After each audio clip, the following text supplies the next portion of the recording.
This movie tells a story about a man who is haunted by the ghost of a boy named David who is trying to kill him.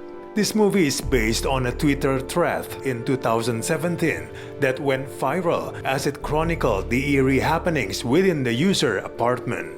The user had a fervent following that couldn't wait to see what happened next, and for every update posted over 5 months, the internet was filled with debate about whether this was real or a hoax. Unfortunately, this movie adaptation feels watered down and dull. It pulls a lot of details from the original thread, but the script is nowhere near as thrilling as reading the tweets in real time. This movie lacks the stomach-churning suspense of its origins, delivering instead a painfully mediocre ghost story. The movie retells the story in a series of tedious cliches. As a horror movie, it really struggles to inject any energy beyond the frenzied panic of its lead. While the film works in details to make some scenes stricken with spookiness, it's never all that nerve-rattling.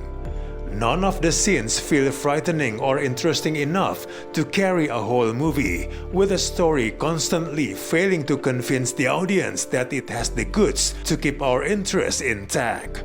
There's too much effort put toward plot and character development at the expense of scares and overall tone. It doesn't seem to know how to fill in the gaps, as the movie often ping-pongs itself between the main character's sleepless nights, his flailing relationships, the backstory of the child that might be haunting him, and various clumsily staged horror set pieces. The movie is filled with uninspired archetypes who has no personality outside of being a plot device to stimulate the main character's emotions. Its emotions and character relationships feel unnatural, and the centerpiece horror happenings each night are not scary.